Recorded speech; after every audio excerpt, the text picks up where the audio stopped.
Cet épisode du podcast de l'Atelier Fit vous est présenté par Fortrainer. Fortrainer est une marque référence d'équipements sportifs qui propose tout le matériel nécessaire pour tous les coachs et les préparateurs physiques. Je vous recommande vivement leur kit d'entraînement, que vous soyez coach en one-to-one ou que vous gériez des équipes sportives. Vous trouverez également sur le site fortrainer.com toutes les ressources de lecture nécessaires pour devenir un meilleur coach. Enfin, Fortrainer propose des Pro Training Sessions et des Masterclass avec des pointures de la préparation physique française. Donc, n'hésitez pas à visiter régulièrement leur site fortrainer.com.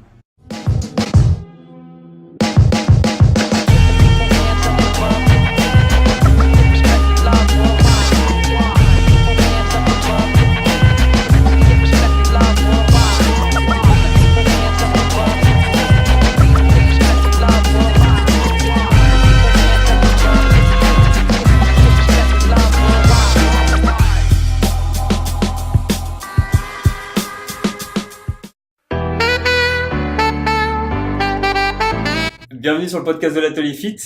Ce soir, on est à la Fédération française d'haltérophilie, en tout cas dans les locaux, et on accueille dans le podcast une personnalité de la préparation physique en France.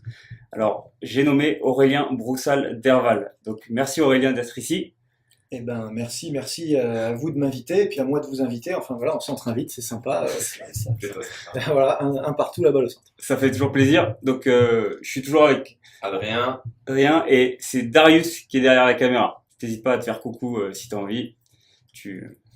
Voilà. Voilà, je sais pas si c'est cadré. Au moins, les gens ils sauront qui t'es. Voilà. Alors, on part sur un podcast avec un préparateur physique qui a accepté de nous recevoir et pas n'importe lequel parce qu'il a sorti pas mal de bouquins et moi je m'en suis énormément servi pour la préparation physique entre autres et post-études. J'avais à cœur de te recevoir sur le podcast parce que tu as drivé pas mal mes recherches et mes approches et je sais que je suis pas le seul. Donc c'était une opportunité pour moi quand on a pu se rencontrer du côté de Montparnasse. Donc ce qu'on va faire, classique, on va te laisser te présenter un petit peu. Qui es-tu Aurélien et comment ça va ? Bon, ben ça va bien. Je suis touché par une telle entrée en matière. Donc effectivement, moi je suis préparateur physique, je suis conseiller en sciences du sport aussi, au sens assez large, puisque du coup j'ai exercé pas mal en tant que coordonnateur de l'aide à la perf, au sens large, que ce soit en Grande-Bretagne auprès des équipes britanniques de judo, ou dans le système du volleyball français plus récemment, là où je coordonnais pour la Fédération française de volleyball toute la recherche, la prépa physique, l'aide à la performance au sens le plus large possible. Et puis aujourd'hui, voilà, je vous reçois dans mes toutes fraîches et nouvelles fonctions de DTN adjoint en charge de la formation à la Fédération d'haltérophilie et de musculation. N'oublions pas que cette fédé a la délégation sur les deux parties, donc bon, une suite de carrière un petit peu plus sur le management de projet, et du coup je suis content de parler un peu de CrossFit, etc., parce qu'on a des intérêts communs, puisque une des pratiques intenses et particulièrement techniques du CrossFit, c'est l'haltéro, donc j'espère que cette ouverture de la fédé d'haltéro là, sur toutes les disciplines qui font appel à sa propre discipline, va mener justement à de l'innovation, à de l'avancée pour tout le monde. Et je pense qu'on est bien placé pour ça. Donc voilà, oui, je suis préparateur physique, j'ai vécu en Russie, j'ai vécu en Angleterre, je travaille pour différents systèmes, français, espagnol, britannique, russe, et aujourd'hui je me sédentarise un petit peu, voilà, je m'approche doucement de la quarantaine, donc on rentre au bercail. Tu pouvais enlever 10 ans, tu pouvais, avec la lumière là, tu pouvais y aller. Un peu doucement de la trentaine, ça va, je le vis bien. Ça passe, non ça passe plus. Alors, avant de partir justement sur ton rôle maintenant autour de cette fédé, le rôle que tu viens prendre ici, et je pense qu'il va avoir un impact sur la suite que vous allez donner un petit peu à la formation, tu vas nous en parler plus tard.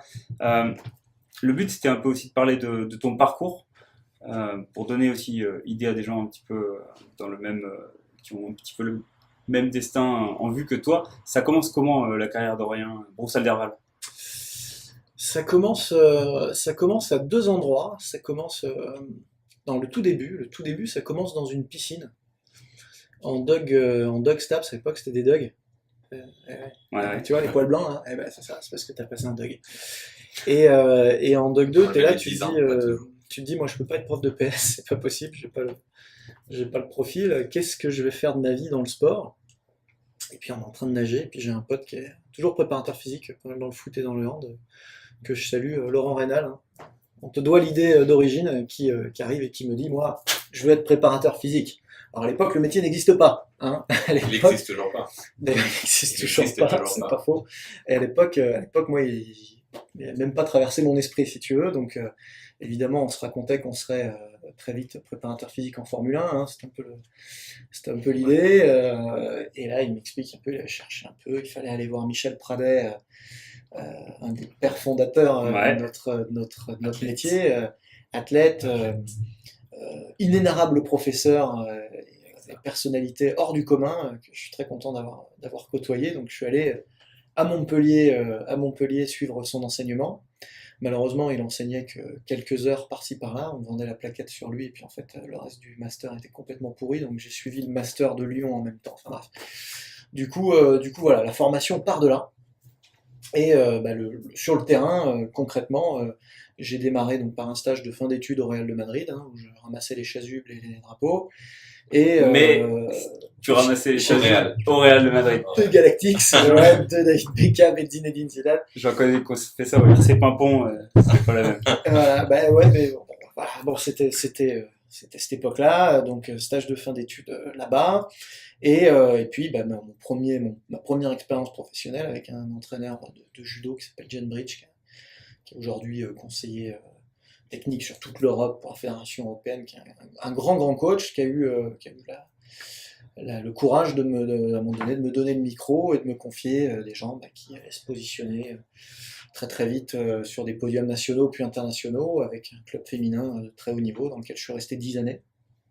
D'accord, ça c'était où? La CS Peugeot-Mulhouse.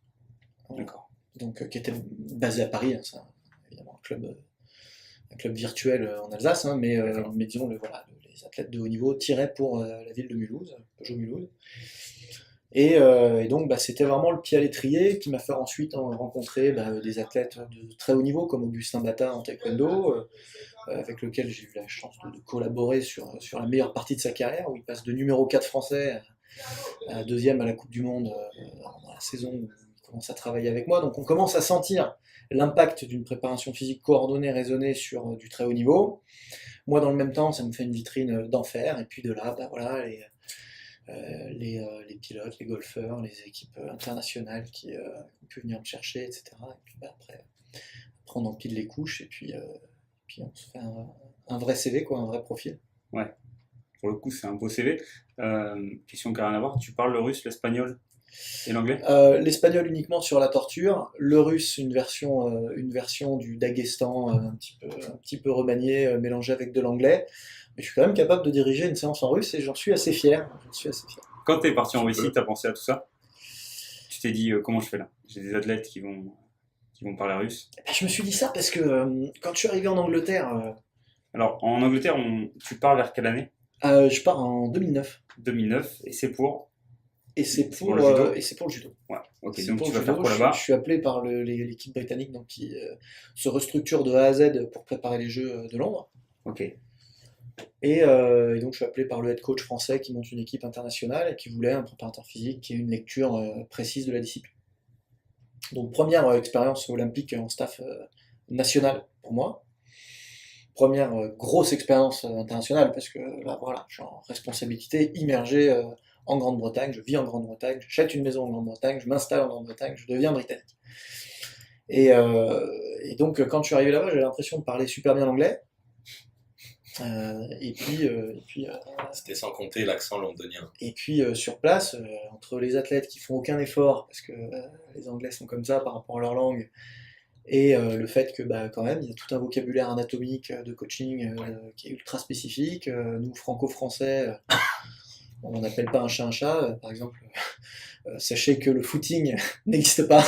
Le footing, c'est le jogging, mais le jogging en France, c'est un survêtement, enfin bon, c'est le bordel. Donc du coup, quand j'arrive là-bas, alors que je pensais être bilingue, j'ai souffert les 6 premiers mois, j'avais mal au crâne en me couchant le soir. Donc en arrivant en Russie, je me suis dit, malheur, comment je vais expliquer à un mec qui doit squatter? Et puis en fait, culture très différente, de gens qui s'engagent énormément dans les projets, qui sont très sensibles au fait qu'on s'intéresse à leur culture et qui du coup, et ben, même si on parle en onomatopée au départ, bah, font l'effort et en fait ça a été hyper fluide, quoi. Hyper D'accord. fluide. Et après donc tu es en Grande-Bretagne, après tu pars en Russie? Ben, je passe une Olympiade complète dans la Grande-Bretagne, hein. On part d'une équipe 0 à 2 médailles. 2 médailles. Ok. 2 médailles à la fin, argent, bronze. Donc grosse performance, hein, vu le niveau de la Grande-Bretagne à ce moment-là en judo. En judo.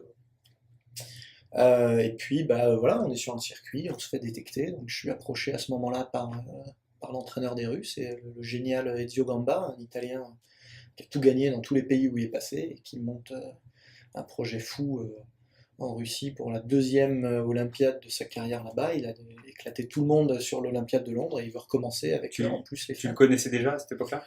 Ou de nom, de renom? De lui évidemment de nom, un grand champion, des mecs qui ont fait deux finales olympiques en judo, il n'y a pas des masses, qui en plus ont gagné à l'international et se sont exportés comme ça avec ce succès-là, il n'y en a pas beaucoup. Et puis il était venu, il faisait partie des équipes qu'on a marqué à la culotte pour essayer de raccrocher les wagons, qui nous ont aidés vraiment. Et on a beaucoup sympathisé avec lui, et donc voilà, il m'avait identifié. Et j'ai eu la chance de faire 2 saisons et demie sous son contrôle, dans son programme. Et là, de découvrir un système complètement différent. En Grande-Bretagne, on est sur un système de commando avec très peu d'athlètes capables d'accrocher des médailles. Un système où tu te retournes pour prendre le numéro 2, il n'y en a pas. Un système où tu as 5 athlètes par catégorie qui sont capables d'être champions olympiques, où tu entraînes entre 5 et 10 champions olympiques, parce que tout le monde vient, le système est très ouvert, tout le monde vient s'entraîner. Tu entraînes entre 5 et 10 champions olympiques par séance. Solide. Un système où tu as un squad de 180 personnes devant toi, où tout le monde doit faire la même chose, où il y a très peu d'individualisation. Un système ultra polarisé dans l'entraînement. Vous savez, c'est une méthode très moderne où on vous dit attention, on s'entraîne trop. Alors je l'ai entendu, hein, moi, dès les années 2000 en France, on était très sensible à ça.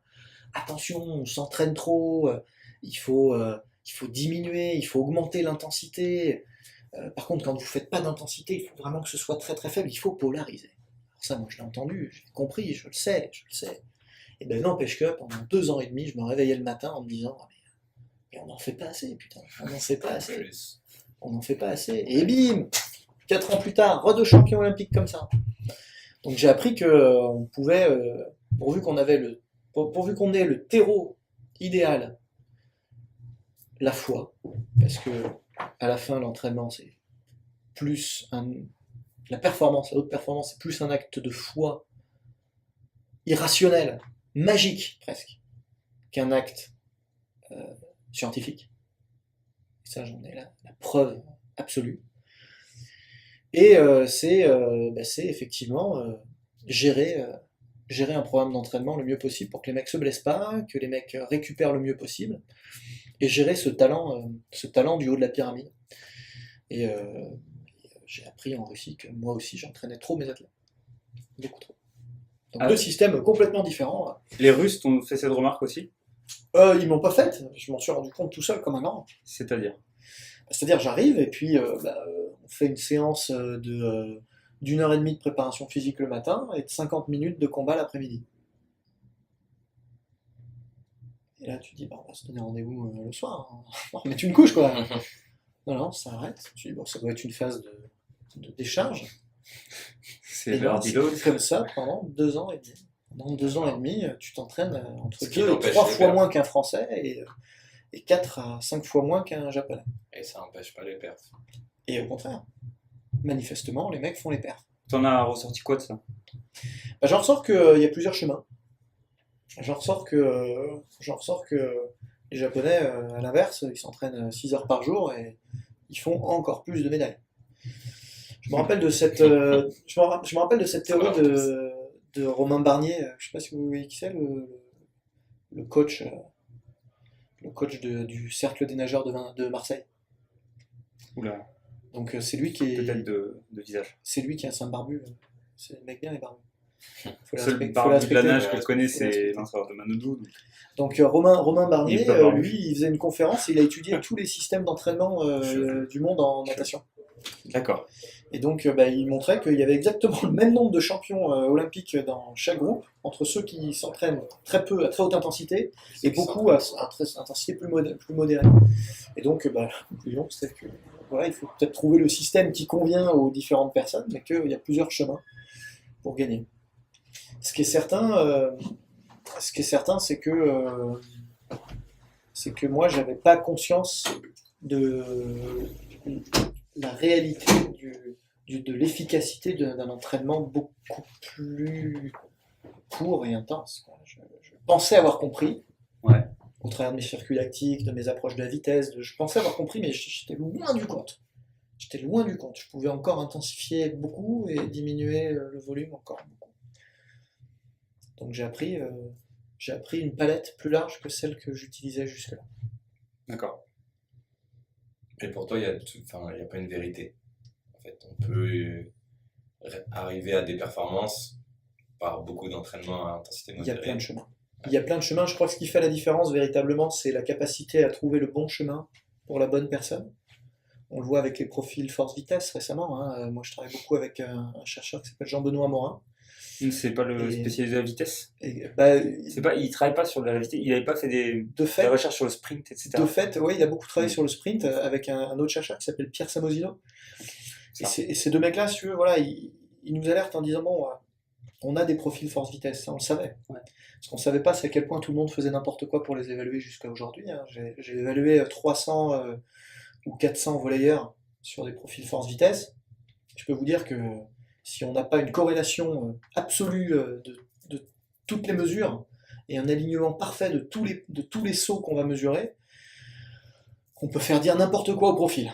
Donc voilà, et aujourd'hui on se rend compte qu'il y a des vrais profils orientés sur la force, des vrais profils orientés sur la vitesse.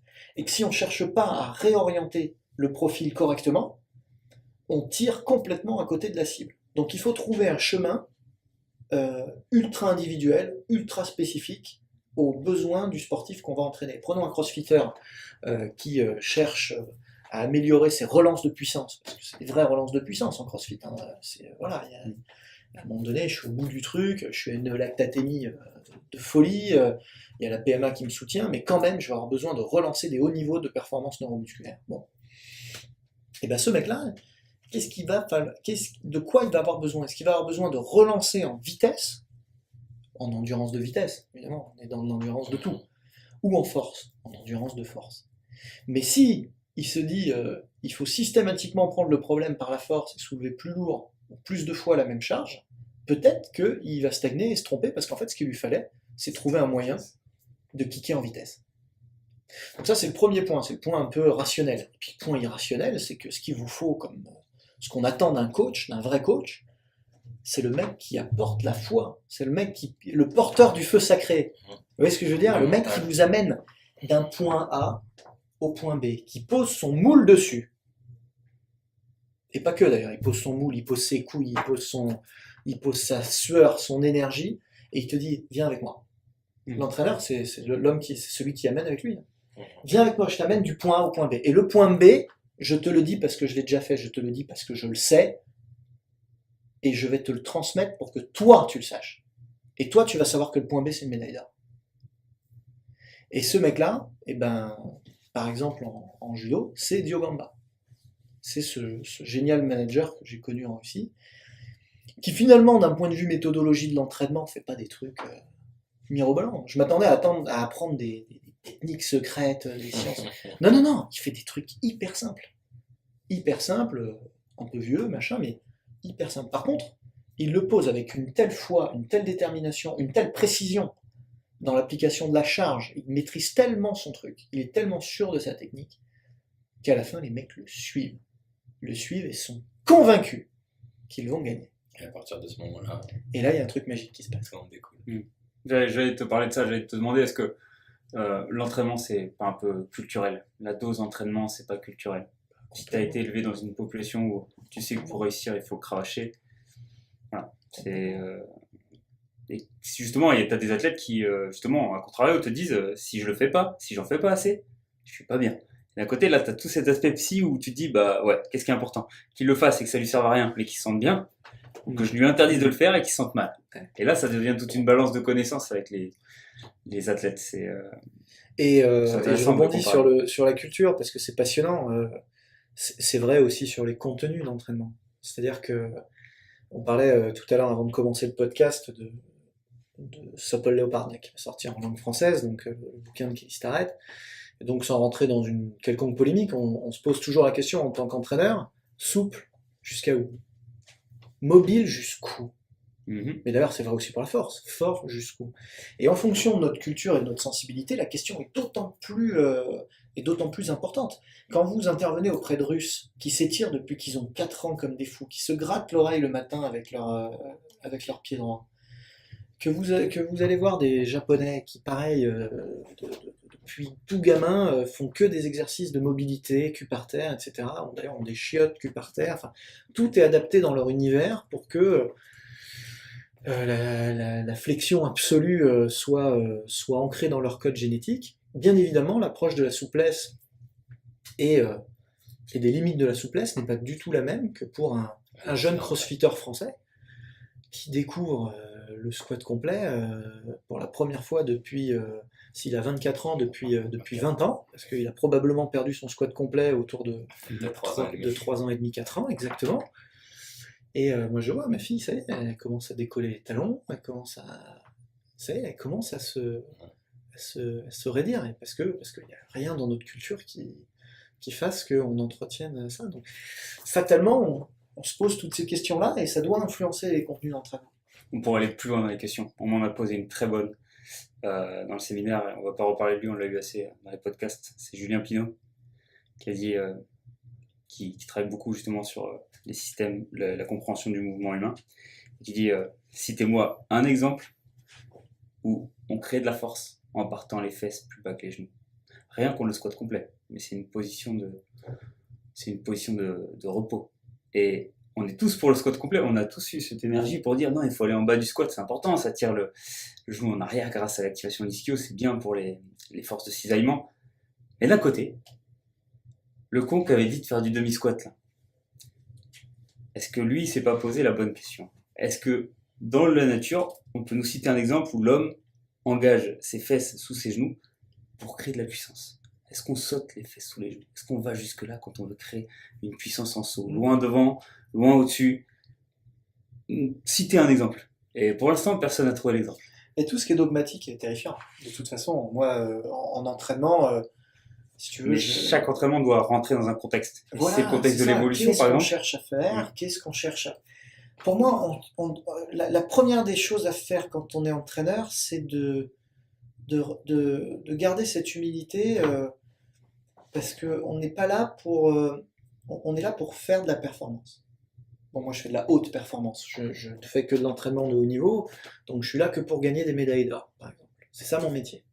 Mais la performance d'un personal trainer, c'est d'améliorer la vie de quelqu'un, d'améliorer sa motricité quotidienne, etc. C'est ça sa performance.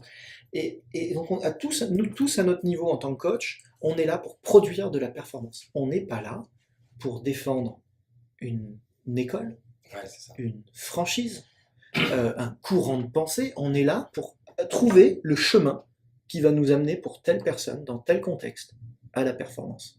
Et effectivement, à un moment donné, il était important qu'on communique tous très fort, et j'en ai fait partie. J'ai écrit un des posts de blog, un des articles sur le squat le plus lu en langue française, sur l'intérêt et l'importance du squat complet. Mais dedans, déjà, je rappelais que, attention, le squat ne jetons pas le bébé avec l'eau du bain. Le demi-squat n'est pas moins fonctionnel. Gardons l'eau du bain, surtout. C'est en l'occurrence, gardons le demi-squat n'est pas moins fonctionnel.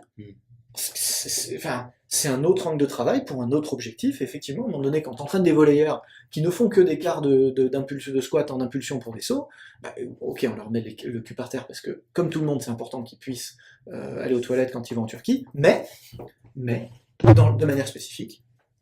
C'est sur quoi je voulais rebondir, c'est un préparateur physique doit-il rendre les sportifs plus forts en tout, ou vraiment s'intéresser à leur pratique sportive et aller dans leur sens? Pour moi, là, ça fait typiquement partie des réflexions où, quand on s'affranchit du dogme dans lequel on a été formé et des carcans idéologiques et théoriques dans lesquels on a été formé, où on reprend le contrôle de notre bon sens. Et du coup, pour tout bon sens, on se dit, il faut que je trouve un juste milieu entre redonner les fonctions motrices de base à mon sportif, parce qu'il est inacceptable qu'il soit incapable de faire une flexion complète naturellement, sans puissance, et ou se pencher, Et à la fois, il n'a pas besoin d'être très puissant une fois le et à la fois, est-ce qu'il a besoin de squatter 250 kg cul par terre, voilà, mais c'est vrai à tous les niveaux, même un crossfitter, on peut se demander à quel point, sur le contexte spécifique du crossfit aujourd'hui, qui est quand même axé sur des répétitions d'efforts, sur des relances de puissance, sur des relances de force, on est assez rarement sur des niveaux de force absolus comme on peut les avoir en force athlétique. Et donc, pareil, on se demande quelle est ma range, ma gamme de charge spécifique. Donc, quand est-ce que j'en sors et pourquoi? Et ensuite, pourquoi je vais travailler tel ou tel. Et c'est des vraies questions à se poser, des vraies questions qui, pour moi, reflètent l'expertise d'un entraîneur. Tu vois, sa propre connaissance, sa propre discipline. Dans ta carrière, ça a été un dilemme entre créer un athlète ou spécifier un athlète pour son sport. Ça a été quelque chose qui t'a déjà taraudé, où tu t'es dit, merde, j'aurais aimé avoir plus de temps et faire autre chose. Ou alors, j'ai fait ce qu'il fallait. Est-ce que des fois tu t'es dit, laisse-moi 6 mois de plus avec ce mec-là et j'en fais autre chose? Ou tu t'es dit, j'ai 6 mois, je prends ce que j'ai et j'irai faire une autre aventure quand j'aurai optimisé les performances de ce mec-là pour ce sport-là? C'est une belle question. Je crois qu'il faut pas, il faut tout à la fois pas entretenir de regrets. Il vaut mieux vivre avec des remords que des regrets, non? C'est ça, Ouais. c'est Patrick Bruel. Oh putain, j'ai cité Patrick Bruel. C'est la première fois. Oh putain. S'il y avait une cloche, je la battrais. Non, ce que je veux dire, c'est que on fait de toute façon des erreurs. Le champ d'entraînement sportif de la préparation physique est de toute façon tellement large et tellement en évolution permanente que de toute façon, on va être dégoûté d'avoir fait ce choix-là à un moment donné plutôt qu'un autre, à la lumière de nouvelles tendances, de nouvelles techniques, etc. Donc, ma conviction, et du coup c'est là que je reviens sur ma foi et sur mon énergie, mon feu sacré, je me dis voilà, je viens avec tout ce que j'ai maintenant. Mon arsenal et mon outillage maintenant c'est ça, ma connaissance maintenant c'est ça, ma foi maintenant c'est ça, et c'est ce qui va me permettre aujourd'hui de tirer la quintessence de tes performances. Donc avec le temps évidemment, il y a 15 ans j'utilisais pas tous les outils qu'on a maintenant de mobilité, on n'avait pas, donc et aujourd'hui, évidemment, je serais sans doute bien meilleur. Et pourtant, est-ce que ça aurait changé l'argent en or en 2012? C'est pas sûr, parce que la perf, je crois pas qu'elle soit là. Je crois que la perf, elle est dans la foi. Je crois que la perf, elle est dans tout ce que j'ai amené. Et là-dessus, j'ai aucun regret, parce que j'en ai jamais gardé sous le pied. J'ai toujours tout donné, tous mes athlètes, pareil.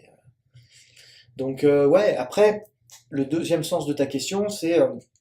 est-ce qu'on n'aurait pas trouvé un chemin plus adapté, Et moi, j'ai toujours pris le versant ultra spécifique. D'accord. C'est ma conviction, c'est ma sensibilité, et à de rares exceptions près, qui m'ont fait la demande spécifique de déspécifier Du non spécifique. du non spécifique.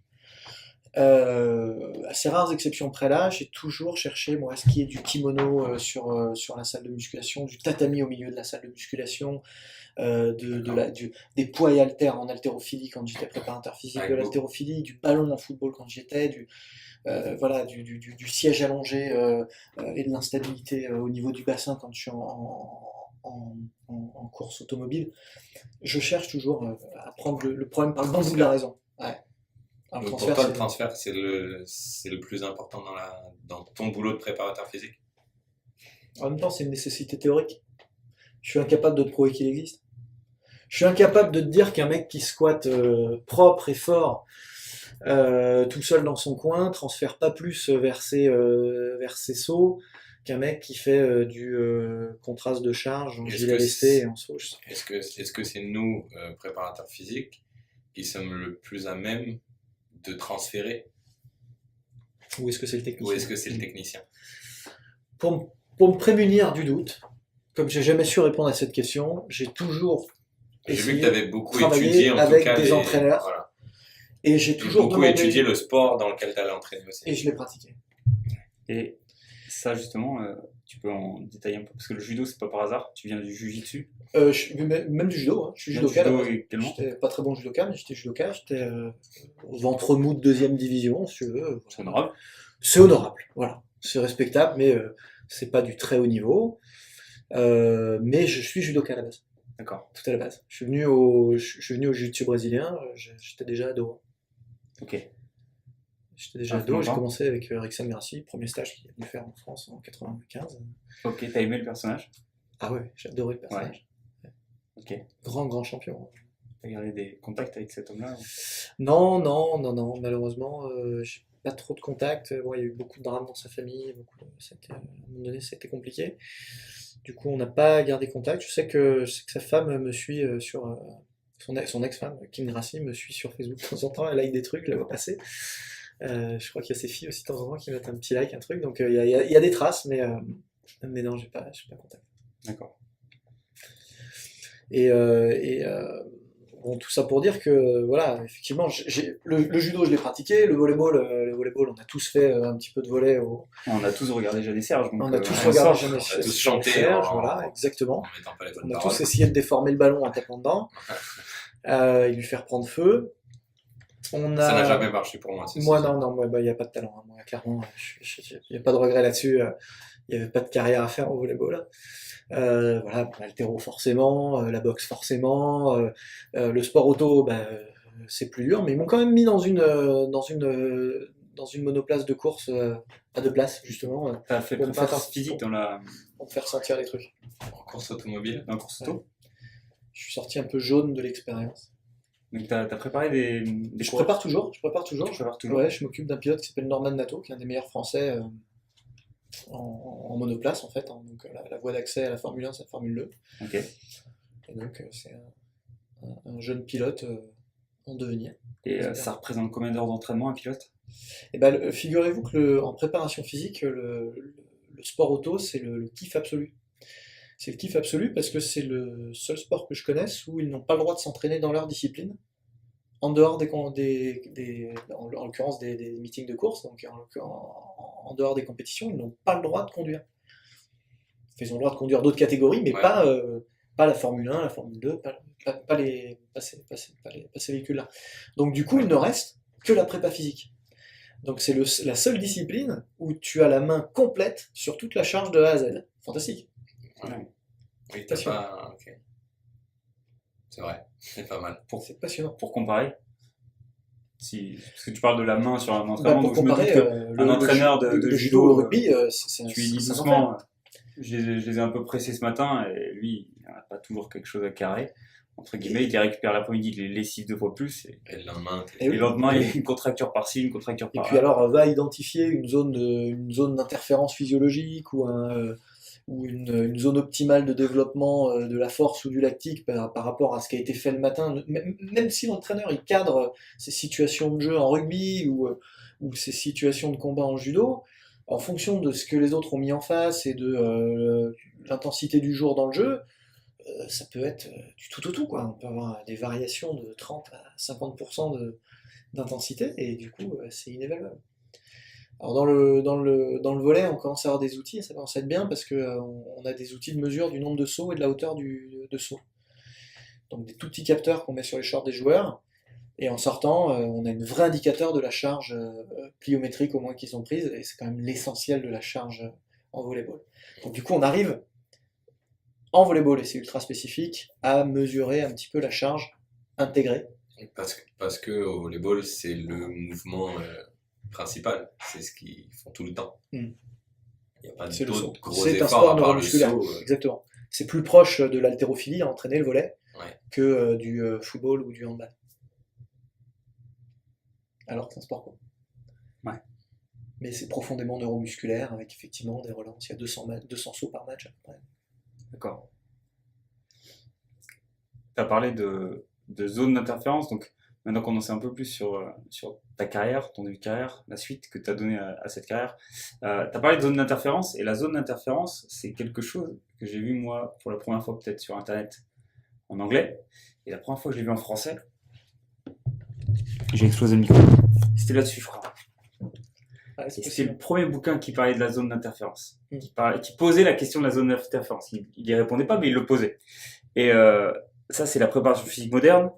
Donc, pas mal de préparateurs physiques le connaissent. Et la préparation physique moderne, on parlait de cette zone d'interférence, et cette zone d'interférence, elle connaît pas mal de turbulences. Cette zone, elle connaît pas mal de turbulences liées au CrossFit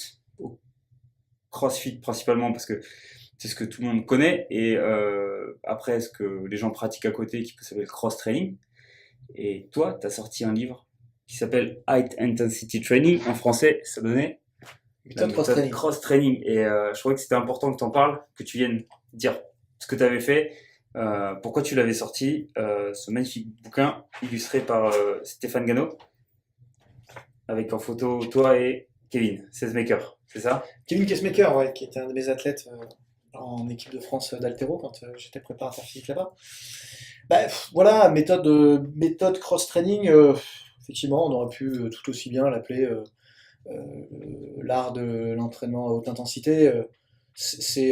Faut pas s'agiter plus le bocal que ça avec ça, c'est une appellation voilà, qui je pense aujourd'hui est parlante pour les gens. C'est vrai qu'on comprend que si on dit cross-training, on parle d'un mélange de genres, d'un mélange de différents sports à haute intensité.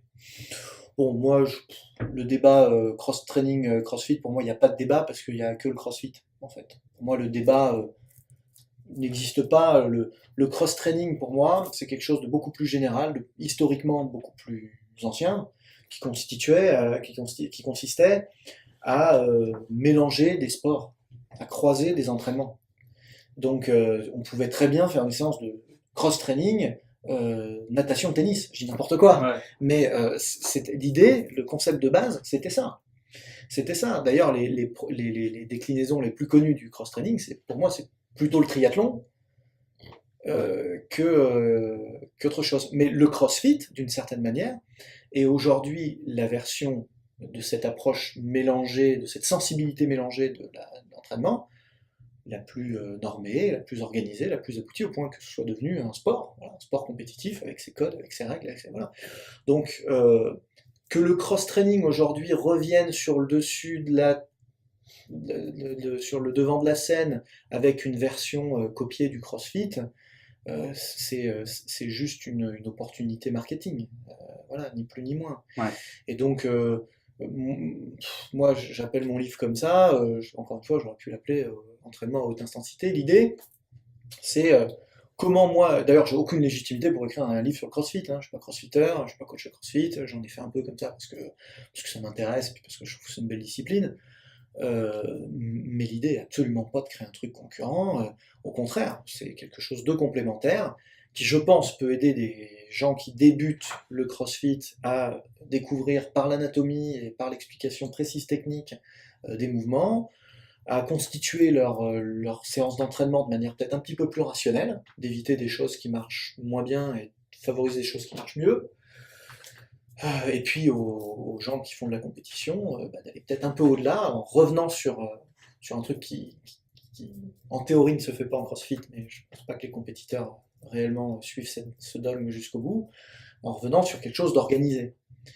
Et bon, je sais qu'il y a un débat là-dessus, mais je pense quand même que quand à un moment donné tu t'entraînes pour faire de la compète, tu vas développer des stratégies sur tes points forts, sur tes points faibles. Et puis tu vas rationaliser un petit peu ton entraînement, même si tu n'es pas obligé de compromettre la vérité pour ça. Donc, modestement, c'est ma contribution de préparateur physique, de conseiller en sciences du sport. Voilà, je regarde tout ça et je me dis j'ai peut-être des choses à apporter. Et je pense que ça a été assez bien accueilli hein, par la communauté CrossFit qui voit bien que c'est pas du tout. Voilà, comme d'autres livres existent sur le cross-training, qui cherchent à vraiment créer autre chose. Ouais, je cherche pas à réinventer la poudre. Hein. La poudre là. La discussion qu'on avait avant le podcast, tu disais je viens pas vendre une méthode. Ah non. Je viens amener de la valeur ajoutée par tes Ouais, explications. c'est ça. C'est ça. Et Et donc, donc, t'es pas en train de créer une méthode comme la méthode Impact ou des choses comme ça. non, c'est pas du tout une démarche concurrentielle. Loin s'en faut. D'ailleurs, si on parle un tout petit peu de projets fédéraux, c'est d'ailleurs moi, en tant que DT adjoint, c'est la sensibilité que je vais imprimer ici à l'haltéro et à la musculation. Et on va pas du tout se positionner pour recréer un concurrent au CrossFit. Enfin, nous, on va être hyper bienveillant par rapport à ça et dire, bah ok, nous, on est détenteurs d'un savoir, d'une expertise. C'est l'expertise haltérophile et sur les mouvements de musculation quand même. Euh, je- Beaucoup de coachs de CrossFit sont demandeurs de compléments de formation, Pas que de d'expertise. CrossFit. Pas que de CrossFit, tous Beaucoup les de préparateurs coachs et physiques, tous de les coachs préparateurs physiques. physiques. Voilà, il y a beaucoup de gens qui sont demandeurs. On est fait pour s'entendre. Voilà. Ouais. Et nous, on va vraiment se positionner là-dessus. D'ailleurs, on lance un diplôme de coach haltéro là. D'accord. Voilà, coach haltéro, ça n'a ni plus ni moins que cette vocation-là. D'accord. Et puis je suis sûr que tous les crossfitters et les prep physiques vont trouver ça. Pourquoi pour toi ça n'a pas été fait plus tôt? Faut laisser le temps aux gens de prendre la mesure et l'ampleur d'un phénomène, Ouais. de respecter un phénomène, une nouvelle discipline, de comprendre que c'est pas parce que c'est concurrent que ça peut pas nous apporter. De laisser la sérénité prendre le dessus sur la peur. Et J'entends ce que tu dis. Pour moi, l'haltérophilie a déjà beaucoup de valeurs et de belles valeurs.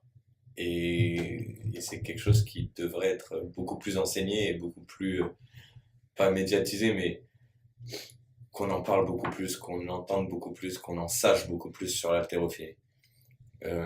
Aujourd'hui, le CrossFit permet à l'haltérophilie de rentrer un peu plus dans les mœurs et dans les foyers. Mais pourquoi avant on n'en parlait pas? Pourquoi on en avait peur? Pourquoi? c'est très culturel de mon point de vue. Je pense que les haltérophiles ont payé pendant des années leur positionnement élitiste. Moi, j'ai grandi dans les années 2000 à la fac en percevant l'haltérophilie. Je suis pas haltérophile de base. J'ai appris sur le tas. Et j'ai perçu l'haltérophilie pendant des années comme quelque chose de trop technique. Et je me rappelle que beaucoup d'enseignants dans les universités et les haltérophiles relayaient ça. Ils disaient, ouais, laisse tomber, l'haltérophilie, c'est ultra technique, c'est pas. Et du coup, ils ont lâché le truc en fermant des portes. Voilà, il y a plein de gens qui n'essayaient même pas en pensant que c'était juste impossible de s'y mettre trop tard. Or, voilà, ce que démontre le CrossFit, c'est que on démocratise le truc et c'est pas plus dur qu'un handstand ou une traction. Ce qui, paradoxalement, au début, a énervé un petit peu la communauté haltéro, Bien sûr. qui disait, mais comment vous pouvez vous permettre d'enseigner de l'haltérophilie de cette manière? C'est coach Burgener qui a été maître. Là où CrossFit est bien, c'est une communauté ouverte, donc dès qu'ils ont besoin d'amener un savoir-faire, un savoir-plus, ils vont chercher les bonnes personnes. Et du coup, ils ont fait ça avec l'aerobic capacity, ils ont été faire ça avec l'haltéro, etc. Et c'est le coach Burgener, un américain, qui gère ce domaine. Et du coup, c'est vrai qu'ils ont segmenté. Et tu apprends ton snatch avec le Burgener warm-up en quelques étapes. Mais là où les gens se sont trompés, c'est qu'on n'était pas en train de créer des haltérophiles. On était juste en train d'apprendre à des gens à bouger sur une barre en leur disant que l'haltérophilie, c'était le meilleur moyen de déplacer cette charge-là au-dessus de la tête. Et quand ils ont commencé à voir les mecs revenir dans les salles, dire je veux en apprendre plus, ils ont commencé à se calmer, ils ont commencé à se dire ok, il y a peut-être quelque chose à en tirer, tout ça. Et je pense qu'il y a vraiment un vase communicant qui est en train de se créer et que tu peux alimenter. Et c'est pour ça, la première réaction humaine, quand un nouveau truc se développe, c'est la peur. C'est la peur de la concurrence, c'est la peur de disparaître, c'est la peur c'est la peur de rabaisser une discipline noble, historique. Et puis, en fait, on se rend compte que on est tellement l'expert haltérophile, il est tellement au-dessus de la mêlée en termes d'apport technique que de toute façon, à un moment donné, on va avec toute la sagesse de pratiquant, revenir vers lui, revenir apprendre. C'est ce qui s'est passé avec la boxe anglaise et le MMA. Le MMA a déringardisé la boxe anglaise, que plus personne ne voulait regarder ni pratiquer. Et puis, à un moment donné, t'es là, t'es sur les sensations, sur le coup d'œil, sur le jeu de jambes, machin, tu dis putain, c'est quand même cool. Et puis hop, un mec qui n'aura jamais fait de boxe anglaise se retrouve par le MMA faire de la boxe anglaise. Ça a été le cas avec le judo, le mec qui jamais voulu refaire du judo depuis qu'ils étaient gamins, et puis en se mettant au jiu-jitsu brésilien et en prenant le sens du déplacement, de la projection, etc., ils viennent au judo.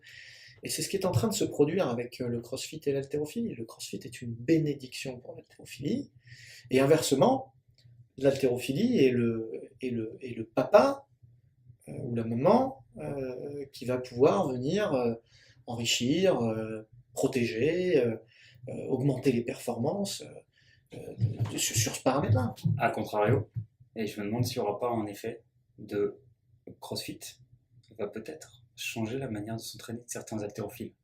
On voit des athlètes de CrossFit qui ont commencé le CrossFit pas forcément très tôt, donc un peu sur le tard, et qui ont été capables d'engendrer derrière tes performances en haltérophilie et de finir dans leurs équipes nationales. Ce qui permet, comme tu disais tout à l'heure, d'enrichir la base de la pyramide que tu as pour envoyer des mecs quand même au JO, ça c'est pas rien, mais aussi de dire on peut s'entraîner différemment, on peut faire plusieurs choses et transiter vers le haut niveau. On peut être hyper spécifique, mais on peut avoir une base très forte, générale, et je pense que ça aussi c'est quelque chose qui va peut-être... C'est la preuve qu'il y a plusieurs chemins, Ouais. C'est ce qu'on disait tout à l'heure. Qui va permettre d'ouvrir un peu les écoutiers à tout le monde. Il y a plusieurs chemins, bien sûr. Bien sûr, et voilà, ce qu'on disait tout à l'heure, tout ce qui est dogmatique est dangereux, et en tout cas nous limite, en tout cas nous freine. Mais qui l'aurait dit en fait? Qui aurait dit que... Enfin, c'est... Voilà, il a fallu le démontrer. Ouais. Et boum, ça nous donne une super transition vers les zones d'interférence. Et c'est pour ça que je voulais en venir là. Alors, c'est un débat et personne n'y vient, et vu que tu en as parlé dans le bouquin... Dans les bouquins, parce que j'en parle aussi dans la partie théorique de la méthode cross-training. D'accord. Je n'ai pas regardé ce moment-là. C'est vrai que je m'étais beaucoup intéressé à cette zone d'interférence sur ton bouquin précédent. Est-ce qu'on peut réexpliquer la zone d'interférence? Qu'est-ce que c'est? Alors la théorie de la zone d'interférence, qui apparaît dans la recherche assez tôt, très vite dans les années 70, qui se pose la question. Et le papier un peu de référence qui est largement discuté, pas forcément violemment contesté, mais largement discuté, c'est le papier de Sporer en 2000, qui décrit des zones d'entraînement optimales et des zones d'entraînement moins efficaces, voire contre-productives. Et donc il explique que, en gros, soit on est dans la très haute intensité neuromusculaire, donc de la puissance max, de la force maximale, et auquel cas on peut combiner avec de la très haute intensité métabolique. Soit on est sur de l'intensité moindre au niveau neuromusculaire, type prise de masse par exemple, un max pour 8 par exemple, un max pour 10, pour 12, prise de plus en volume, et un travail à très haute intensité métabolique, et là par contre on est dans une zone d'interférence maximale, parce qu'au final on va se retrouver par exemple à faire un impact lactique ou PMA sur du cardiovasculaire, et reproduire un impact métabolique similaire en poids et haltère, en neuromusculaire. Donc du coup, ils disent, voilà, par exemple, typiquement, le truc qui se mélange mal, c'est de la PMA et des séries max pour 8, par exemple. Et du coup, bon, il y a un vrai débat parce que... Elles se mélangent mal, si je te coupe, pour expliquer aux gens, parce que leurs processus de récupération vont se croiser. Et t'en as une qui va être déficitaire par rapport à l'autre, parce que justement t'impactes ce même processus. Notamment, et exactement, notamment, et parce que du coup, on va se retrouver à avoir un des deux processus qui va prendre le dessus, au final, qui va neutraliser l'autre. Et donc, le constat du papier, c'est de dire, soit, si on fait ça, on progresse que dans un des deux, voire dans aucun. Alors c'est là où on peut débattre, parce que moi, je fais partie de ces gens qui pensent que, à force de t'entraîner dans quelque chose, le corps humain est une puissante machine adaptative, et à un moment donné, voilà, c'est la nouvelle contrainte, on va progresser dans ce contexte-là. Et parce que aujourd'hui, on a des gens qui nous démontrent l'inverse. C'est-à-dire que concrètement, il y a beaucoup de WOD qui sont très précisément dans cette zone d'interférence. Alors la question reste ouverte. Est-ce que ces WOD sont totalement améliorables, et donc seraient meilleurs si on les optimisait en suivant ces préconisations. Est-ce que les crossfitters qui les suivent finissent par s'adapter et à progresser, quoi qu'il arrive, dans les deux paramètres? Ou est-ce que, effectivement, c'est totalement inefficace? Et auquel cas, là, ils perdent leur temps, et ce qui les fait progresser, c'est les autres WOD qui font par ailleurs, et ces WOD-là spécifiques sont pas bons. Donc en suivant la science, moi, dans la méthode cross-training, ce que je recommande humblement, c'est de dire, écoutons ces analyses-là, et puis puisque nous avons le choix dans notre programme d'entraînement, puisqu'on fait ce qu'on veut, à ce moment-là, optimisons le truc, et essayons de sortir au maximum des zones d'interférence, on ne prend pas de risque. Maintenant, loin de moi l'idée d'être dogmatique, je suis assez persuadé, et les sports de combat nous le montrent aussi, c'est-à-dire qu'on a des séances combinées PMA renforcement musculaire abdominal à teinté lactique, dans plein de séquences de combats, de randori, de combats MMA. Donc on voit qu'en tout cas, on peut survivre et continuer à progresser en faisant ça. Est-ce qu'on progresserait mieux en scindant? La question reste là. D'accord. Ouais, c'est intéressant de se la poser. Très très intéressant. Et les crossfitters, moi je serais crossfitter de haut niveau, ça m'empêcherait de dormir de la nuit. Mais vraiment, parce que je me dirais, putain, il y a un gap énorme à explorer de ce côté-là. Est-ce que si je scinde, j'essaierais pendant 6 mois de sortir complètement des zones d'interférence pour voir ce qui se passe. En CrossFit, tu peux avoir la peur du si je l'ai pas fait pendant un moment, je me désensibilise quelque part. Donc il faut que j'ai une retouche, Et de toute façon, il ne faut pas se couper de la spécificité. C'est-à-dire que ce qui peut t'attendre au CrossFit Games, c'est typiquement d'être dans les zones d'interférence. Ouais. Ça peut être la réalité de l'épreuve. Donc on ne peut pas couper complètement si on se prépare pour les CrossFit Games. À un moment donné, il faut... Ça revient un peu au débat, il y a pas mal de recherches sur la génétique et des sports pour lesquels on serait fait ou pas fait. Et tu te rends compte la plupart du temps que les mecs seraient faits pour un tel ou tel sport à dominante, puissance aérobie, etc. et qui font complètement l'inverse, ils soulèvent des poids lourds, etc. Mais en fait, quel est l'impact de la génétique par rapport au choix du plaisir, etc. sur des années d'entraînement? C'est terrible. On peut dire à quelqu'un qu'il est fait pour quelque chose, mais s'il voulait pas, s'il aimait pas ça. Et bizarrement, on va souvent vers quelque chose sur lequel on performe pas trop mal dès le début. Et inversement, j'ai côtoyé et entraîné des athlètes qui, je ne vais pas dire leur nom parce qu'ils seraient vexés, mais n'étaient franchement pas faits pour le sport qu'ils ont choisi. Ouais. Et qui ont fini sur le top de la ranking list mondiale par pugnacité et volonté absolue. Ouais. Alors, c'était pas totalement pas doué non plus, il ne faut pas exagérer. Ouais. Mais moins de talent qu'ailleurs. Mais 1000 fois moins de talent. Mais Brassens disait, sans travail, le talent n'est qu'une sale manie. Et c'est vrai que c'est pas les plus talentueux que j'ai vu aller plus loin en général. C'est vrai. Et souvent on dit c'est dommage, je me rappelle, judoka en tête là qui a arrêté, qui était un des meilleurs de sa caté. Et la plupart des coachs étaient là, c'est dommage. Non, c'est pas dommage, il lui manquait l'essentiel. C'est marrant, il lui manquait la volonté. On a déjà eu cette discussion plusieurs fois. C'est comme si le manque de motivation n'était pas un critère déterminant chez les gens pour devenir sportif de niveau. C'est ça. Mais lui, il avait tout, il aurait pu devenir pro. Mais non, en fait, il pouvait pas. Parce qu'il lui manquait. Parce qu'il a quitté, il est parti. Il serait devenu pro. Pas de regret, parce que c'est pas. Ou alors, et autant de regrets pour le mec qui a arrêté parce qu'il avait pas de talent. Ouais. Parce que lui aussi, c'est dommage au final, parce qu'il aurait peut-être pu continuer s'il avait vraiment. Si on lui avait dit, mais tu vas y arriver. Si tout le monde s'était pas. Tu lui aurais dit, dis-toi que t'as aucun talent, fonce. Pour pas plagier une phrase. On dit que t'as aucune chance sur un malentendu. Ça aussi, j'ai appris. À l'époque, j'ai fait mon travail. Ouais. Mais je dois avouer qu'au fond de moi, j'y croyais pas. Je l'ai pas laissé ressentir. J'ai été au bout du truc parce que il fallait cette folie et aller au bout du truc. Et je me disais peut-être c'est possible. Mais je l'avais jamais encore vécu. Je n'avais jamais encore démontré que le bon chemin. Je parle pas que de la méthode d'entraînement que j'ai mis en place. Attention. Hein. Ouais. Faut pas penser que c'est moi qui fais les champions. C'est l'inverse. C'est les champions qui font les entraîneurs. C'est le meilleur entraîneur sur ceux qui ont les meilleurs athlètes, pas l'inverse.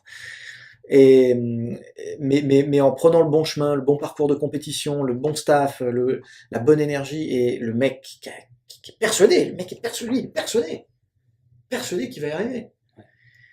Ben ouais, le mec, il avait raison. Il avait raison. Le con. Il avait raison. Quand il a raison, il a réussi. Il avait raison. Et bon, nous, on se met des objectifs atteignables, mais machin, c'est toujours ambitieux, mais atteignable, machin. En fait, non, quand on est dans le haut niveau, il faut viser le gold à chaque fois, quoi. Viser le gold à chaque fois. On a encore eu l'exemple au championnat d'athlétisme. Championnat du monde d'athlétisme. Et voilà. Et bien sûr que c'est pas c'est pas l'immense majorité. Bien sûr que globalement, on va être déçu. C'est qu'une médaille d'or. Hein. Ouais, clairement. Et moi, je préfère être déçu d'une médaille d'argent en ayant rêvé la médaille d'or, au moins tout du long, je me serais fait plaisir à rêver le truc. Que de partir en me disant je vais être 7ème et d'avoir une bonne surprise. Je préfère l'inverse. Après, je suis pas sûr que les sportifs de très haut niveau arrivent à penser ça en fait. À aucun moment, à partir du moment où tu es sportif de très haut niveau, que tu t'entraînes, que tu mets beaucoup de volonté, de temps, d'énergie dans quelque chose, dans un but, ton but c'est pas d'être 7ème. Et c'est ma conviction, je suis d'accord avec toi. Et mon triste constat, c'est que c'est pas le cas.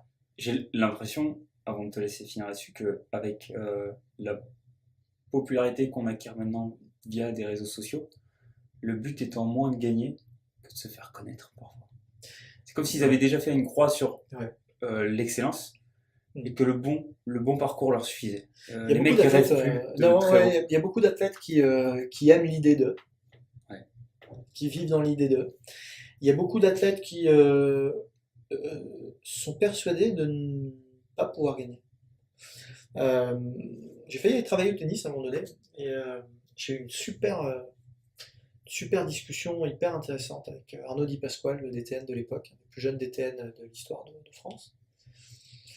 Il me disait que le drame du tennis français, c'est le top 100 mondial. C'est que quand un gamin commence du haut niveau, tout le monde, les entraîneurs, tout le monde, l'objectif, c'est d'être dans le top 100 mondial. Et donc, résultat des courses, on est la nation qui avons on est la nation qui avons le plus de joueurs. Je sais pas si c'est toujours vrai ce que je dis, mais enfin, voilà, on est une des grosses nations dans le top 100. Alors, on est hyper présent dans le top 100. Par contre, pour avoir un mec qui fait le dernier carré d'un grand chelem, là, il n'y a plus personne. D'ailleurs, il y en a encore beaucoup qui sont là, dans le top 30 même, a priori, dans le tennis, encore aujourd'hui. Mais personne ne fait des finales. Et là, on voit la limite culturelle et psychologique au truc. Et moi, je suis un grand fan du professeur Tim Noakes. Je ne sais pas si tu suis un petit peu dans le CrossFit. Tim Noakes, c'est le mec qui a écrit Law of Running. Donc, c'est la bible du marathon et de la course de longue distance. C'est le mec qui a pointé l'hyponatrémie dans les années 80. Traité de fou parce que c'est pas possible. Puis il y a eu une morte en 86, je crois. Parce qu'elle est trop bu. Et puis là, en ce moment, il est en train de trop bu d'eau. Et puis enfin, et là, il est en train de révolutionner la nutrition en disant, c'est Monsieur Banting Diet. C'est le mec qui dit, attention, vous mangez trop de glucides. Okay. Et ce mec-là, moi, j'ai vu en conférence à l'INSEP il y a une dizaine d'années. J'attendais un truc de physiologie absolue, machin, parce que c'est quelqu'un de très très pointu sur tous ces paramètres-là. Il n'a parlé que de psychologie du sport pendant toute la conférence, et il s'est basé sur des stats. Il a montré que tous les records du monde qui ont été battus ont été rebattus la même année, toujours. Et quelle que soit la durée sur laquelle le record a tenu, dans presque tous les cas, en tout cas au moment peut-être qu'il y a eu quelques contre-exemples, maintenant il faudrait mettre peut-être le truc à jour, mais en tout cas à l'époque où il fait sa présentation, il dit il n'y a pas de contre-exemple de record qui n'ait pas été rebattu la même année, à l'entraînement ou en compétition, par le même mec parfois, mais en tout cas ça montre bien que la limite c'est un plafond de verre. C'est un plafond de verre qu'on se fixe, ça devient un étalon or, et le truc, voilà, boum, on va pas aller au-delà parce qu'on se fixe une limite culturelle. Et bien pour moi, c'est pareil dans l'entraînement aujourd'hui, et c'est ce qui fait que la France est 7ème. Enfin, c'est pas que ce qui fait que la France est 7ème nation aux Jeux Olympiques, mais quand même, le fait est qu'on y va pour faire top 10, même si on affiche top 5, machin, c'est pas vrai, on s'est pas donné les moyens d'eux. Et on arrive, on est top 7, et à la fin du top 7, toute la presse, unanime, dit c'est bien, on a battu le record de médailles. Encore heureux qu'on a battu le record de médailles. On a battu le record d'athlètes envoyés. Manquerait plus qu'on en fasse moins. Il y a plus de sport, plus de discipline, plus d'athlètes. J'espère bien qu'on va faire. Et puis à Tokyo, on va encore le battre, j'espère. Il y aura encore plus de sport. Il y a le karaté. Ouais, j'espère qu'à un moment donné, on va continuer. Heureusement qu'il y a des disciplines dans lesquelles il n'y a que la France qui joue. Pour l'instant. Genre le hand, il n'y a pas que la France, Oui. mais Pour l'instant. il n'y a pas les États-Unis, il n'y a pas le Canada, il n'y a pas ces pays qui envoient vraiment beaucoup de moyens. Et... On trouve alors on met des moyens, mais on trouve toutes les excuses pour dire septième, c'est pas si mal. Bah non, je suis désolé, mais moi septième, personnellement, C'est nul. je trouve ça nul. C'est nul. Je trouve ça nul, et moi je me lève pas le matin pour faire du coaching de haut niveau Et être septième. pour être septième. Quand on fait septième, pour moi, on a perdu. Alors, si on est content d'être septième, la question que je pose aux institutions sportives françaises, au ministère des Sports, c'est et si à ce moment-là, eh ben, on reprenait l'argent du haut niveau et on participait au jeu pour être, je sais pas moi, 15e, parce que 7e, 15e, pour moi c'est pareil, Ouais, Ouais.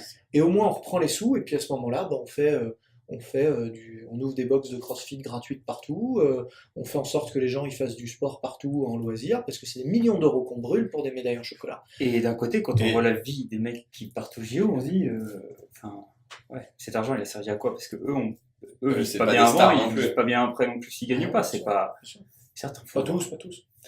Non, pas tous, ouais, il y a toujours des exceptions, mais la vie d'un mec à l'INSEP, même s'il a gagné quelques titres de champion de France, c'est pas exceptionnel. Tu vois bien que le mec est pas admis dans un système où il va rafler les médailles derrière. On est d'accord. Donc, voilà, on se pose vraiment des questions sur cette approche de la performance.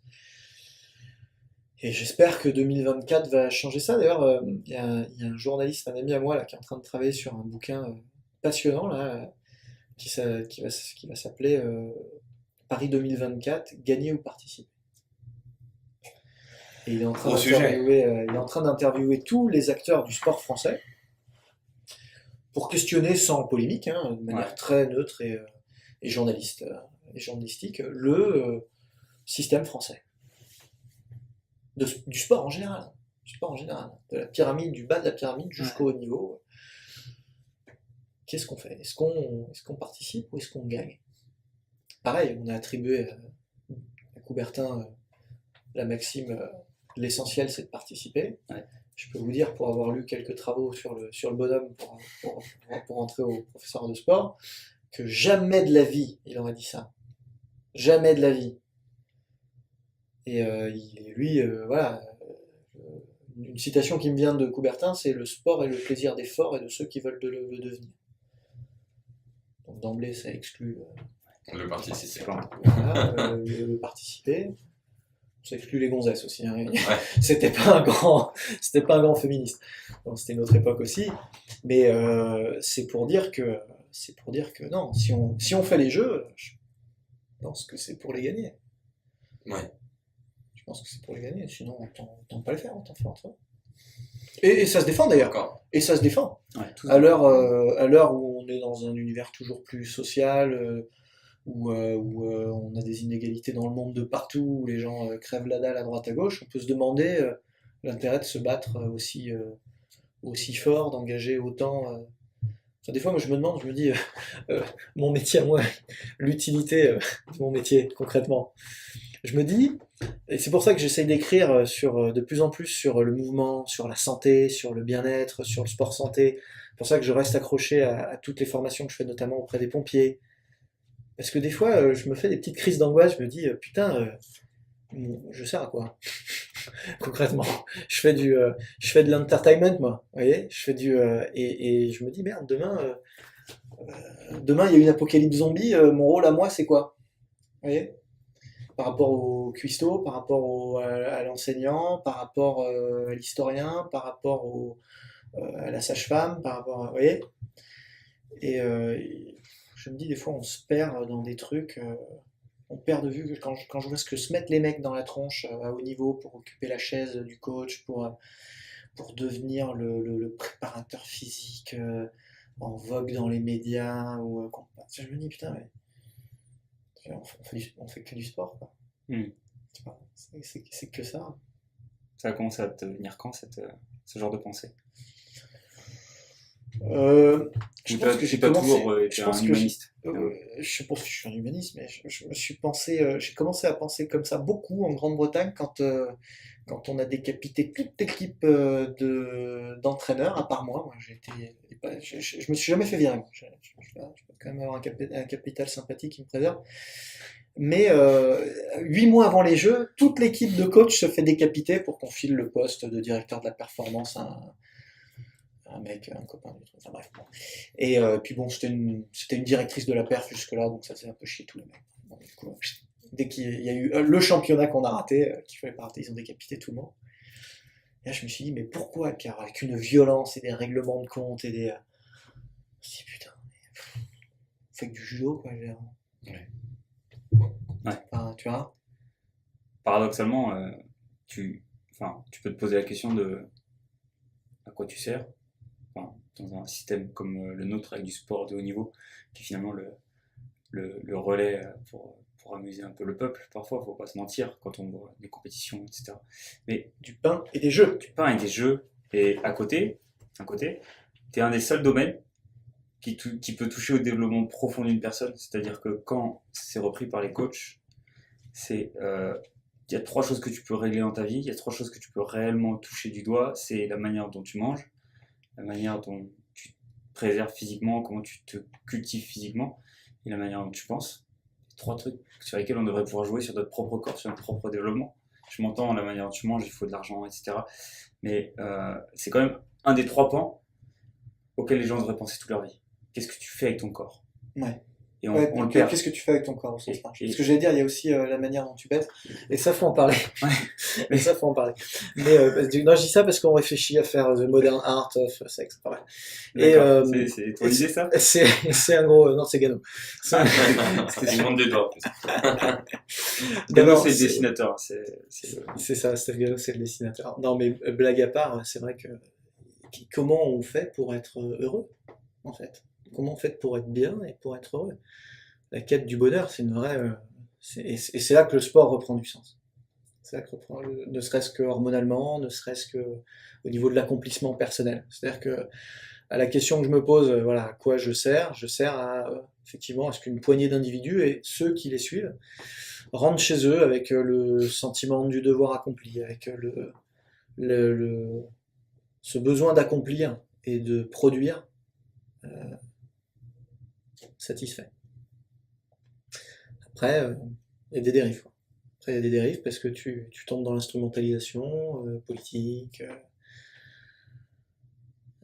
économique. Ouais, t'es jamais à l'abri de la Le récupération. sport est fait de valeurs, mais de dérives aussi. Hein. Mm. Mais parmi Ça a toujours été. toute l'amélioration scientifique et des entraîneurs sur la performance, il y a tout ce. Je pense que c'est comme un entonnoir. Ça revient vers l'être humain lambda qui travaille 35 heures, un peu plus, Qui est assis sur une qui est chaise. assis sur une chaise et qui se dit tiens, Qui moi peut j'aimerais pas bien faire un manger. squat complet. Et quand il entend, voilà, maintenant ça c'est important de le faire, c'est important de le faire. Et quand ça vient d'un peu plus haut, il y a un message à faire passer, je pense. Ouais. Il y a un truc. Il y a un truc. Je pense que c'est ça, grâce aux médias, on a des instruments maintenant, avec les réseaux sociaux et tout ça, de faire passer ce message. Et c'est vrai que si le coach lambda, le personal trainer lambda, il a entendu ce message d'une personne qui a beaucoup plus de légitimité de par ce haut de pyramide là, du très haut niveau, ben, je pense que ça rentre beaucoup plus dans la tête que de lire le message manger 5 fruits et légumes par jour. Qui n'est pas forcément utile d'ailleurs comme message. Ouais. On peut largement débattre de ça aussi. Longtemps. Après, Et manger du riz. le message est toujours mieux passé en plus par les athlètes que par les préparateurs. Ah, le sport a toujours rassemblé de manière Ouais, générale. même, s'il y a une conférence d'entreprise, on préfère entendre un athlète qui viendra te parler de sa nutrition, même si c'est pas lui qui l'a préparé. C'est-à-dire comment j'ai mangé pendant toutes mes années d'entraînement. Lui, il n'en sait rien pourquoi il a mangé comme ça. Certains s'accaparent le projet dont ils disposent et s'engagent sur les bonnes questions, comme athlète, hein, je dis pas le contraire. Mais certains, ils s'en foutent. Et après, ils vont me dire à l'entreprise, ah, j'ai fait ça, j'ai fait ça, j'ai fait ça. Dans tous les cas, l'athlète en pleine balle n'a pas ni le recul Non. scientifique, ni le recul Non. culturel pour. Mais il est un meilleur vecteur que toi et moi. Mais il a un meilleur vecteur. Ouais. Ouais. Ouais. Ce qui peut des fois agacer, d'ailleurs. Tu la sens, Ouais, mais c'est mon programme, ça. Ça marche. Mais ouais, c'est comme ça. T'as fini sur une touche vachement philosophique. Tu lis beaucoup à côté? Ou pas du tout? Eh ben, pas des masses, non. Pas des masses? En fait, je lis énormément, et c'est là que je me dis que je suis sans doute un peu autiste. Je lis énormément de livres sur la physiologie humaine, sur l'anatomie, sur les sciences du sport, et je suis sans doute. Mais après, la question du temps se pose, tu vois. La Ouais. question du temps se pose parce que je m'oblige à faire du sport pour moi. Je le mets dans mon temps de travail D'accord. pour être sûr de ne pas finir sédentaire avec un souffle au cœur. Pour un coach, c'est juste inadmissible, je trouve. Merci. T'es sédentaire avec un souffle au cœur? J'ai pas de souffle au cœur, mais j'ai du mal à m'entraîner. Et ben voilà, écoute, Beaucoup trop de alors mal. si tu as du mal à t'entraîner, écoute mon conseil, parce qu'à un moment donné, Par manque de temps, hein, parce que à un l'envie, moment donné, l'envie est là. j'ai eu ce problème-là, et je me suis vu désentraîner, et je me suis dit, mais ok, alors le seul moyen, et tu te fais toujours passer, quand tu es un vrai coach, tu te fais toujours passer après tes athlètes, après C'est ce que tes j'ai programmes fait. d'entraînement, après ta communication, après. Et au final, tu finis presque par avoir des remords à t'entraîner. Tu dis, attends, je prends du temps pour moi alors que j'ai encore du boulot, machin et tout. Et ça, c'est une grosse connerie. Et la seule solution que j'ai trouvée, moi, pour être sûr que ça ne m'arrive pas, c'est de caler le temps d'entraînement dans mon temps de travail. C'est obligatoire. C'est aussi important que de répondre aux mails, c'est aussi important que le social media, c'est aussi important que d'écrire un article de mon nouveau bouquin. Alors, il faut être raisonnable, on peut pas toute notre vie nous entraîner 2 fois 2 heures par jour, voilà, faut pas Ce qui est exagérer. bien embêtant, d'ailleurs. Ce qui est bien embêtant, Parce qu'on aimerait bien. mais 45 minutes par jour, 1 heure, 5 fois semaine, 4 fois semaine, ça me paraît pas être la mer à boire. Et quand on est coach, eh ben, voilà, tant pis, on fera des trucs moins vite. Je sortirai moins de bouquins dans ma vie, mais je resterai entraîné. Et pourquoi je disais ça? Par rapport au bouquin, tu disais que c'était une. Et du lié coup, au- lié au c'est temps vrai que que t'as. ouais, j'aimerais lire plus de bouquins, mais j'aime bien aussi moi jouer à Zelda. Et j'aime bien Sur Game Boy? aussi sur la Switch, vache. Et j'aime bien aussi sortir. Je sors beaucoup, j'aime bien aller voilà, passer du temps dans les beaux endroits, visiter les musées, tous les endroits où je vais dans le monde. J'aime bien me promener. Et du coup, c'est vrai que bah, voilà, sur tous les loisirs, je lis trop peu. Je lis trop peu. Et c'est vrai que ça prend du temps, hein, lire tout ça. 3/4 des bouquins qu'on traduit chez Fortrainer, c'est moi et Bollier qui nous les fadons, et certains sont très velus, très très velus. Bah là, voilà, hein, tu parlais tout à l'heure, hein, de Science and Development of Muscle Hypertrophy, là. C'est ouais, Schoenfeld, c'est une bible absolue. c'est Hein. Brad Schoenfeld que vous allez sortir, donc c'est Voilà, c'est Fortrainer qui sort Human donc, Kinetics. donc Fortrainer est en train de devenir Human Kinetics France. Et c'est une super nouvelle parce que pour les gens qui veulent sortir de qu'est-ce que l'hypertrophie et pourquoi ça se règle par 10x10 ou pourquoi ça se règle pas par 10x10, ce mec apporte des réponses assez incroyables. C'est quelqu'un qui est spécialiste de l'hypertrophie, si on l'explique aux gens qui vont regarder le podcast. Et le mec teste un petit peu tout et n'importe quoi dans toutes les situations. Son but est de savoir qu'est-ce qui marche pas, et jusqu'où je peux aller dans ce qui marche. Ouais. C'est-à-dire qu'on part sur des séries de 25, on part sur des séries de 45, on part sur de l'occlusion, on part sur du... Il a mis beaucoup d'éléments en lumière, et c'est intéressant, c'est une belle revue de tout ce qui peut se passer sur l'hypertrophie.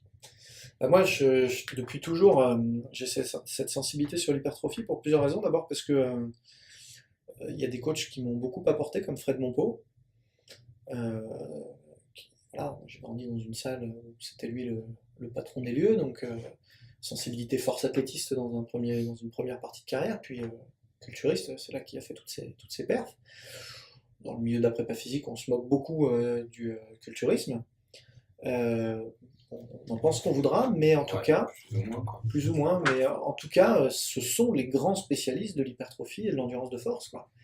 Et donc ça, c'est la première raison qui me rend sensible à ça. La deuxième raison, c'est que on n'en parle pas dans les cursus de formation.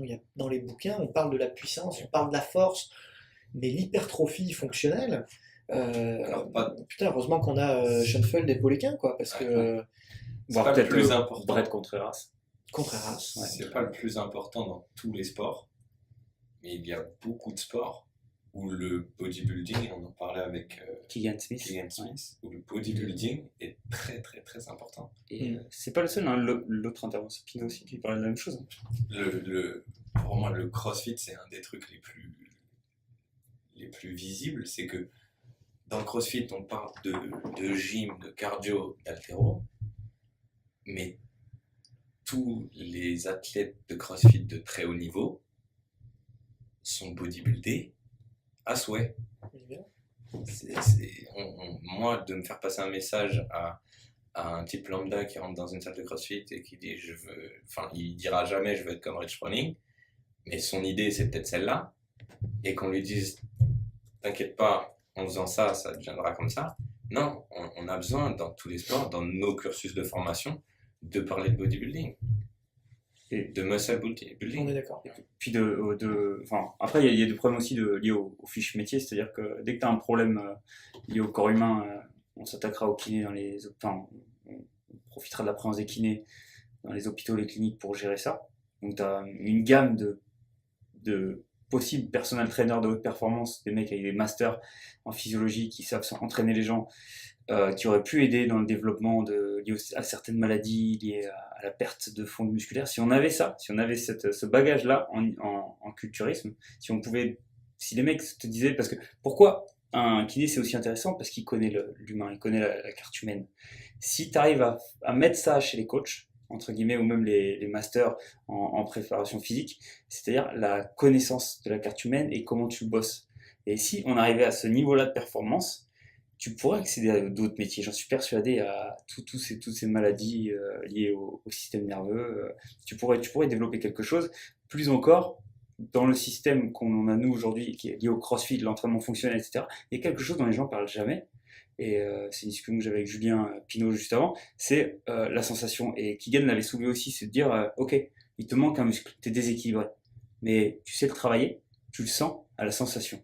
Est-ce que tu sais où se trouve ce muscle-là? Est-ce que maintenant tu arrives à le travailler? Ces mecs-là sont les pros, en fait, les culturistes, les bodybuilders. Et quand tu engages des muscles dans un certain mouvement, on parle toujours de, bon, bah, tu me mets ta barre au-dessus de la tête, tu fais ci, tu fais ça. Mais si on avait une meilleure connaissance du corps humain, on pourrait dire, regarde, là tu engages ce muscle-là, là tu sais, là tu sais. Et là tu arrives dans un tout nouvel univers de coaching, c'est-à-dire la sensation. Et ça, je pense qu'il y a un truc à développer là-dessus, il y a une piste à explorer. Ouais, je suis d'accord avec toi, et puis d'ailleurs c'est sans doute la limite. À chaque fois on s'engage dans un truc à bloc.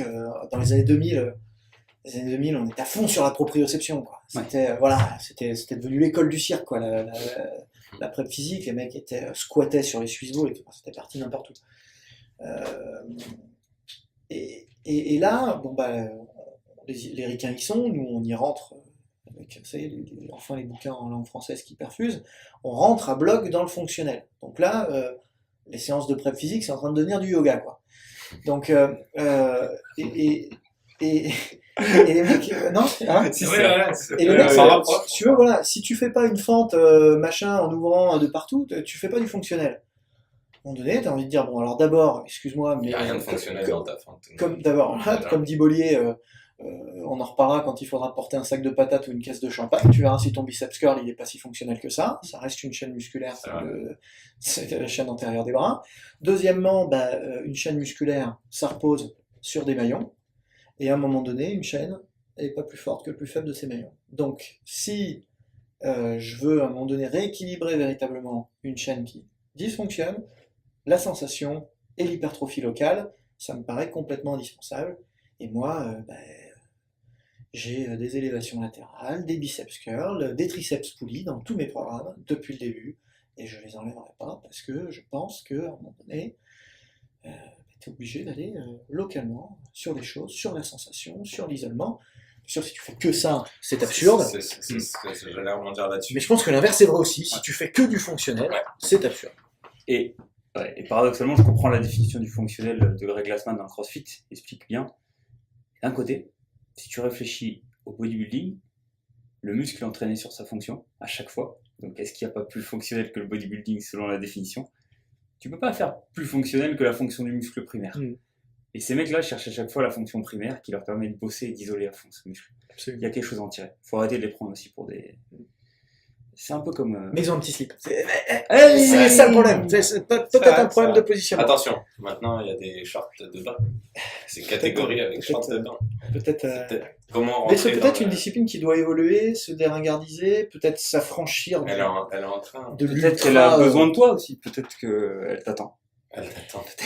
Je vais m'acheter un petit slip. Et plein. Rouge brillant, bien sûr. Si tu devais rendre hommage à des mentors, t'en as eu en prépa?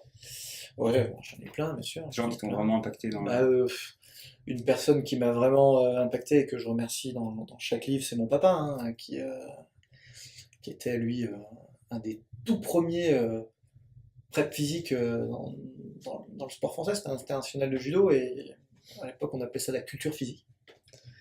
C'est la culture physique, donc convaincu que la musculation avait un énorme impact sur les performances spécifiques. Et donc tout petit, si tu veux, il m'a amené énormément de choses. Je me rappelle, on s'entraînait avec le Lifeline, qui était un espèce d'élastique powerband avant 20 ans avant le powerband, qui se faisait ramener des États-Unis par un copain Stu, machin, enfin bref. Du coup, voilà, je me rappelle au Certicier, quand au tout début, il y avait encore des kettlebells, mais bien avant que ça revienne à la mode, voilà, des trucs qu'on a entassés par la suite, faute de place sur la terrasse, mais qu'on a encore. Donc voilà, c'est quelqu'un qui m'a énormément apporté, qui m'a énormément ouvert sur ces techniques-là. Puis après, j'ai parlé de Fred Monpeau, sur le versant force athlétique et culturisme, qui m'a énormément apporté.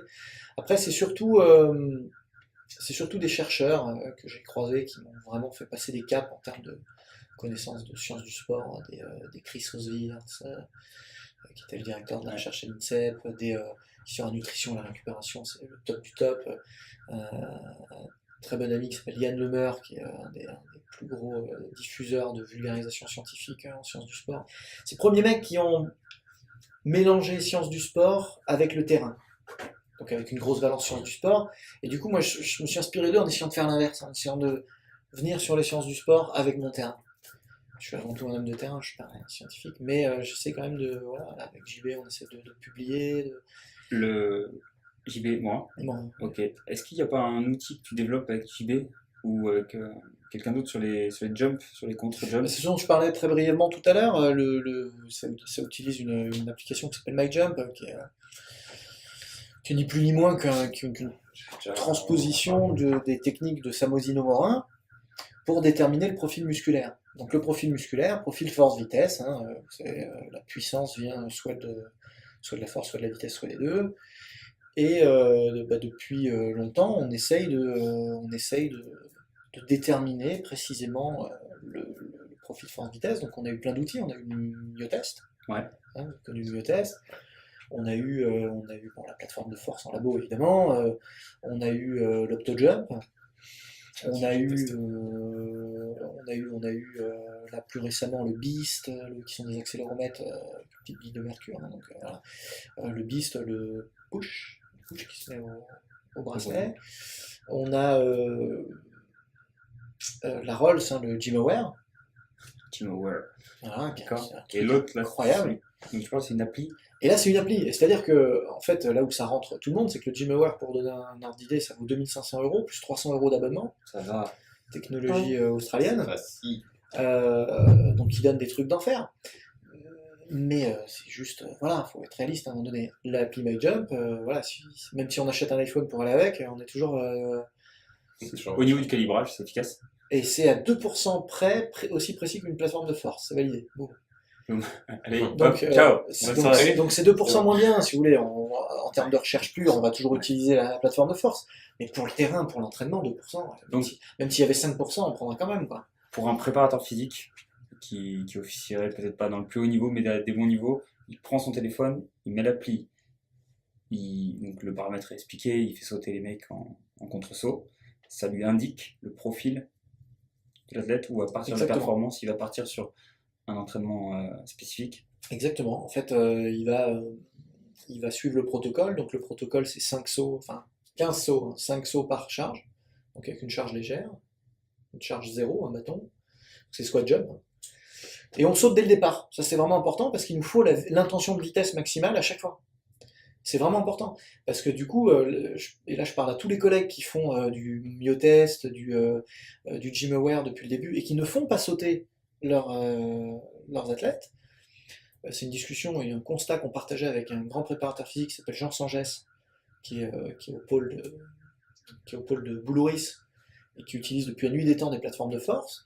Et tous les deux, on est d'accord pour dire que tous les protocoles où on fait qu'un squat sans sauter, eh ben on a un faux résultat sur le profil force-vitesse, parce qu'on ne développe pas la vitesse maximale pour chaque niveau de force.